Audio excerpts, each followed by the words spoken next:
So we all might remember this clip from a while back. I'm going to show it off here to preface the first story. Credit to Sanchovies, because this clip makes me laugh every single time I watch it. Two-time NBA most valuable player, Nikola Jokic. Okay? This guy is worth hundreds of millions of dollars. Stay with me. I'm telling you this story for a reason. He's one of the best centers in the NBA of all time. Look what he showed up in after a playoff game versus the Portland Trail Blazers. He is literally wearing a shirt that says "Boom, what up?" and it's Solar Renekton only merch. This guy is a two-time NBA MVP. So as Sanch just explained, Nikola Jokic is a huge League fan. I think he's actually even said somewhere along the lines that he enjoys League more than basketball, which is why it's no surprise that in this interview from earlier in the week, Jokic almost seemed relieved when a reporter asked him a question on one of his biggest passions, League of Legends. Check it out. League of Legends, and are you top, bottom, or mid lane? Good job. I'm a top, and I'm playing.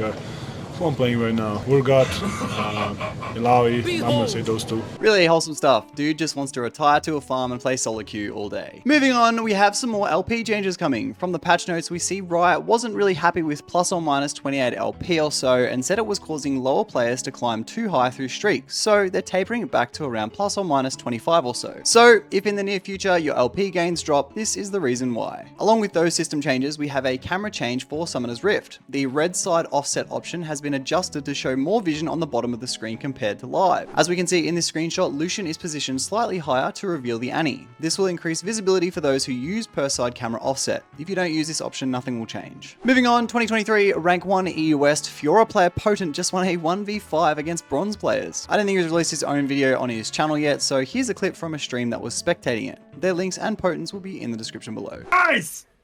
Et sur ce coup-là, je prends la tour. Oh mais je fais quoi? Attends. Ça va, mon perso est OP, ça va. Ça va, ça va. En plus, c'est bien parce qu'ils l'ont nerf en plus avant l'event. Gros, je vais péter un câble. Attends, je vais refaire un AB5 juste pour le kiff. Attends, ah, non mais attends. Bon, en vrai, ça change rien. Hein.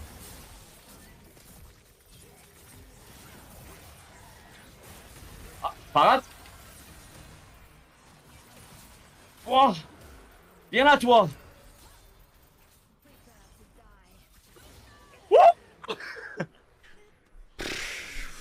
Ouais, bon bah. Up next, the historical 80 carry item Runaans Hurricane is about to be a melee item too. As we see on the screen here, melees can now purchase the item, which I'm sure will lead to some crazy interactions and builds. Oh wait, it already has. Here's Calcept to explain some of the completely crazy champion synergies that this item now has. Runaan's Hurricane now works on melee champions, which means that they apply on hits and an AoE. That means Master Yi's Q never goes on cooldown. It also means that his double strike never goes on cooldown. Katarina can now use it on her ultimate. And on top of that, Shyvana, well, her Q just doesn't go on cooldown. Yeah, look at that. Tryndamere, you know how he gets Fury when he auto-attacks? Yeah, now he gets triple the Fury when he auto-attacks. It works for Renekton as well. His Fury works in a very similar way. And Gwen gets extra passive stacks whenever she hits more than one target. It also works for Pantheon. Pantheon works in pretty much the same way. And when he W's a target, he basically gets all of his stacks back. We also have Gangplank applying his passive true damage on his Q and his E. Okay. And Braum applies his passive whenever he auto-attacks one target as well, to all three. Sejuani is kind of interesting because she does apply her passive to multiple targets, but she can only use E on one of them. And then Xin Zhao, of course, gets triple the healing whenever he auto-attacks a target too. And just before we jump into the main topic of today, I need to give a shout out to today's sponsor. Is this bloke still yapping on about Porofesor? I thought Vanguard was coming. Well, lucky for us, our favorite League Statistics companion isn't going anywhere. Given the okay from Riot, Porofesor will continue to offer us the best in-game metric tracker out there, up-to-date patch analysis and tier lists, and the most intuitive summoner spell tracker that single-handedly got me more solo kills than I can count. It really helps knowing when the enemy top laner's flash is still down. Another of my favorite features is the loading screen tags, which give me good info on which enemy is first timing Smolder or which is on a loss streak. To get the best legal advantage you can within League of Legends, you can click the link in the description to get started with Porofesor. And for the main topic of today, Riot has changed the name of Project L. I mean, I think Project L was the placeholder name anyway, so I guess it was expected to be changed, but not like this. Moving forward, much to the dismay of basically everyone I've seen talking about it, Project L is now officially called 2XKO. Yeah, I don't know either. Initially, I thought it was kind of code for double kill or something like that because it's just so difficult to interpret. Like, it kind of confuses my brain looking at the letters. They're gonna have a really short 4-letter name and then it be 4 syllables as well.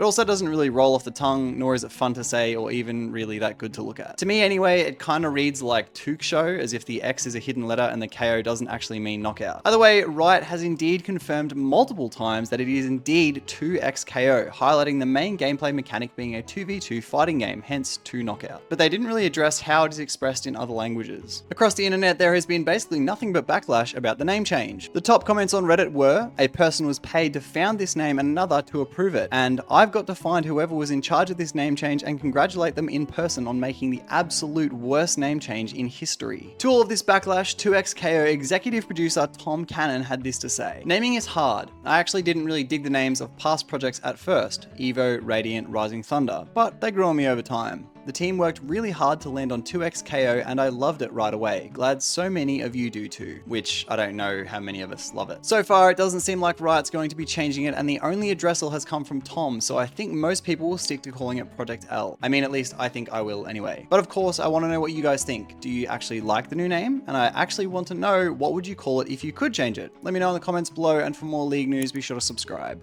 Bye!